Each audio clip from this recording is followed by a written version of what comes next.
I'll give you a title and it'll explain itself as we go. The title is going to be From Trash to Treasure. Have you ever looked at awe at something that had been restored to its original condition of splendor?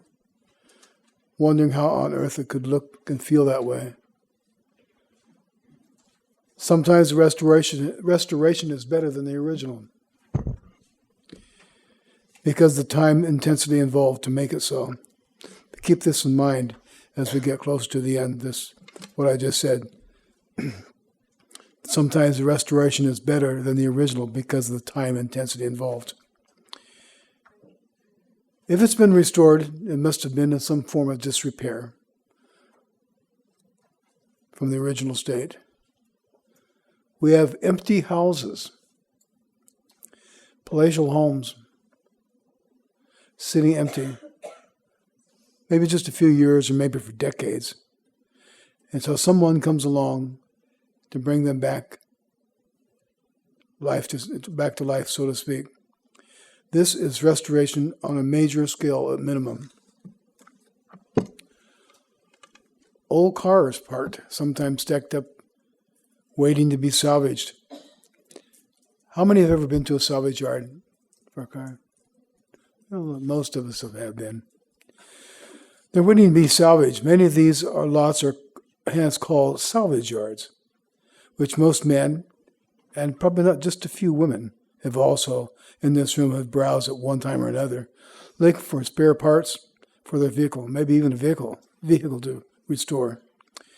Maybe someone salvaged an old Ford I used to have. I spoke about this several years ago. And an old Ford that I bought it and had it about a week, and somebody just totaled it. I was heartbroken because I think I lusted for the car. That was not good. So I learned my lesson. So I sold it for scrap, and a week later I moved up to Oregon and went to work for a body shop. And it would have drove.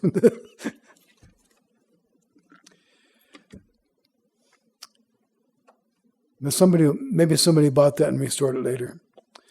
Possibly you've bought antique pieces of furniture. You just couldn't resist because they were just so awesome, elegant. But in a very sad state of repair, a table or a chair that needed to be dismantled, stripped, repainted, or varnished, and put back together. A new upholstery. How many times have you had an old chair that need the seats recovered? You recover those seats and it looks like it's new. It looks really good. This process I'm speaking about of being salvaged or rescued from the doom of death or the total destruction. These were all damaged goods through neglect or the misuse or lack of use. The house was left sitting by an owner that died or moved or was forced to leave. Maybe it was a foreclosure and they had to leave. In some cases, for many years before someone came along and said, "Wow, what an awesome jewel in the rough." They purchase it and they restore it to the original glory. We see that. We look at a lot of HGTV things where people go and restore old houses. Love that. The car stopped running because of neglect or is just old. Someone, rather than sell it, just let it sit in the backyard, the side yard, in the garage, or an old barn, until someone came along and noticed it and knocked on the door and asked the owner if he or she would like to sell it. Again, seeing a diamond in the rough. I know a couple people with diamonds in the rough sitting here in this room.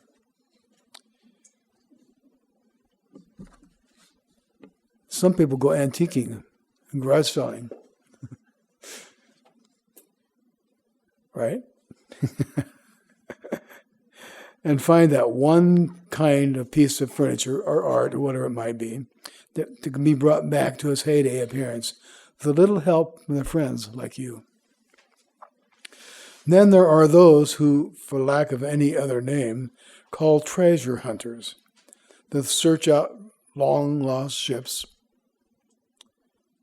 and salvage whatever they can of the artifacts from the disasters, perhaps on the high seas such as the Titanic, lost in the North Atlantic, and after hitting an iceberg in April 1912. You realize that's been 112 years ago. We've heard about that all our life. But it'd be nice to bring that thing back, someday. Artifacts can be salvaged from such places as the Titanic and other disasters, but people cannot be salvaged as such. People cannot be salvaged as such. That's what we're going to talk about today. Excuse my voice.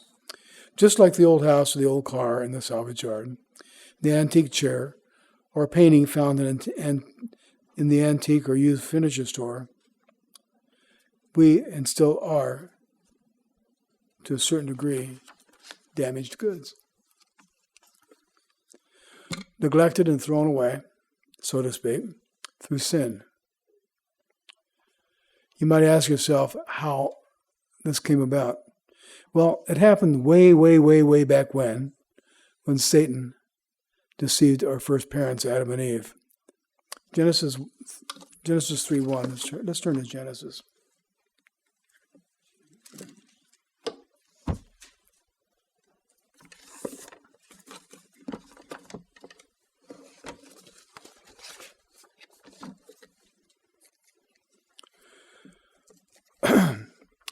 Satan first destroyed their first parents, Adam and Eve, in verse 1. And when they sensed threw away humanity away by following the serpent and saying to their offspring, you now have the knowledge of good and evil, so you're on your own. How many people raise their kids until they're 18 and turn them out and now you're on your own? That's not a good thing either. You go figure it out. Just like the old car might be sold for junk or to salvage, we were sold under sin through Satan's influence. We are waiting to be salvaged. This salvage is called salvation. Salvage from the Webster definition, to save as a ship or cargo from a wreck, to save material from something damaged or discarded for reuse, to salvage aluminum, copper, etc. To save things off a cargo ship. Any act of saving property. The compensation allowed for persons by whose exertions a vessel, its cargo, or lives of those sailing on it are saved from loss. That which is saved from a wrecked or abandoned vessel, or from or after a fire, anything saved from destruction. This comes to salvation. Again, Webster, the process or state of being saved. A person or thing delivers from evil, danger, or ruin. But let's go to the beginning of the matter, and how it's possible for us to have been thrown away into the salvage yard or the trash, and for the need to be salvaged or restored, and saved from the ultimate destruction. Though this is particularly true of old homes and cars and furniture, yes, and us, to even better state than we ever have been before, spiritually speaking, of course. In Genesis 1:1,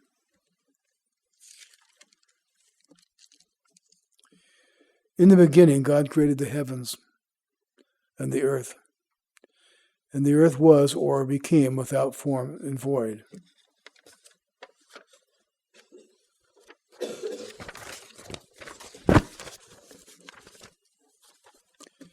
And darkness was on the earth, on the face of the deep, and the Spirit of God was hovering over the face of the waters.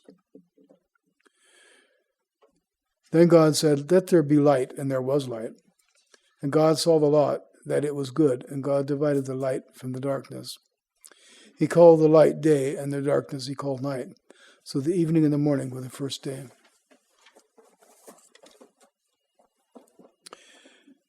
This follows down to verse 24.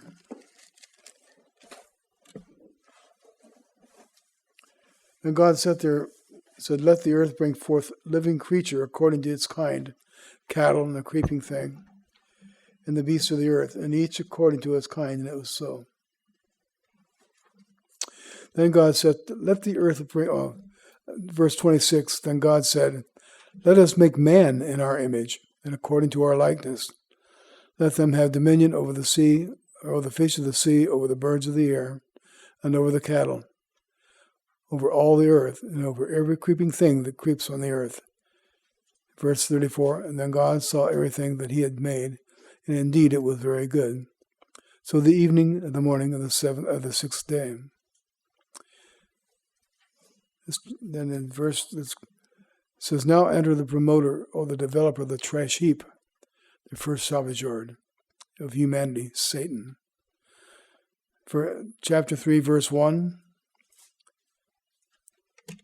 Now the serpent was more cunning than any beast of the field, which the Lord had made. And he said to the woman, has God indeed said, you shall not eat every tree of the garden?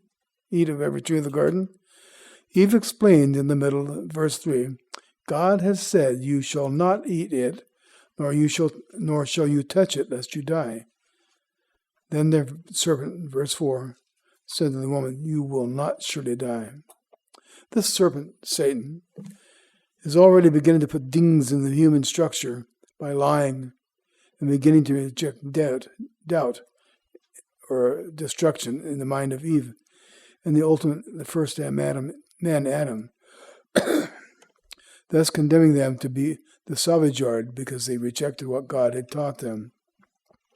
Then the Lord God said, behold, the man has become like one of us, to know good and evil. And now, unless he put his hand out and take also the fruit of the tree and eat and live forever. Therefore the Lord God sent him out of the Garden of Eden to the salvage yard, so to speak, to till the ground from which he was taken. So he, God, drove out the man, and he placed a cherubim at the east end of the Garden of Eden, and a flaming sword, which turned everywhere to guard the way to the tree of life. So the first salvage yard was created. First salvage yard for man. God allowed this for a reason, that he will salvage us and make us even better than we were or are in this human existence. Let's fast forward here. Let's go to Ezekiel.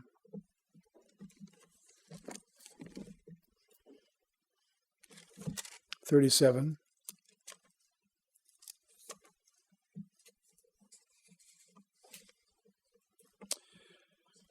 Remember that God is constantly searching out the salvage yard for humanity to rescue us, restore humanity to a better end product in his kingdom. He asked in Ezekiel, beginning in 37, verse 3, it says, Son of man, can these bones live? So I answered, this is Ezekiel speaking, so I answered, O Lord God, you know. Again he said to me, prophesy to these bones and say to them, O dry bones, hear the word of the Lord. Thus says the Lord God to these bones, surely I will cause breath to enter into you, and you shall live. And I will put sinews on you, and bring flesh upon you, and cover you with skin, and put breath in you, and you shall live. Then you shall know that I am the Lord. You can read the rest of the story through verse 7 on your own time. Remember that God takes all the time he needs. You know why? Because God created time. God doesn't need time. He created time for us.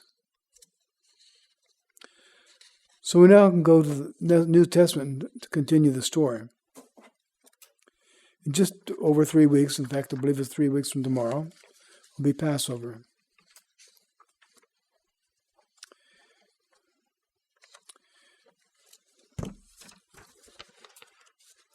God's made a way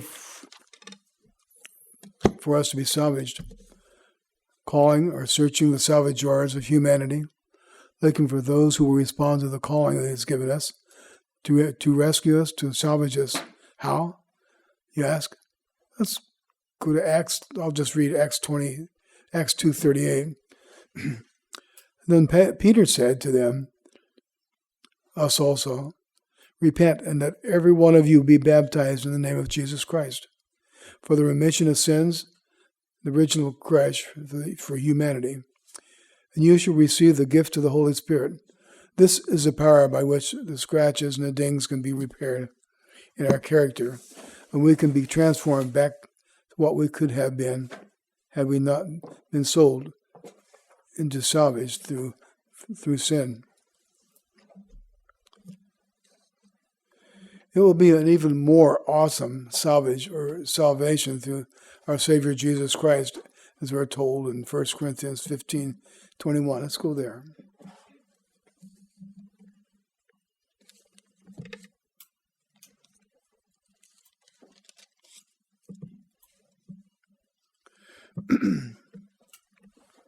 For since by man came death, by man also came the resurrection of the dead. For as in Adam all die, even so in Christ all shall be made alive. But each one in his own order. Christ the first fruits, afterward those who are Christ at his coming.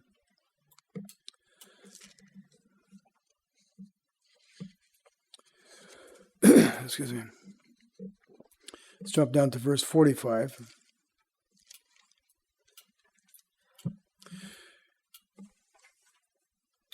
And so it is written, the first man, Adam, became a living being.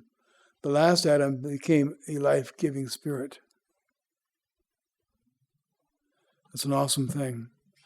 Remember when I mentioned earlier that sometimes the restoration is better than the original because of the time intensity involved? Please come with me to verse 51.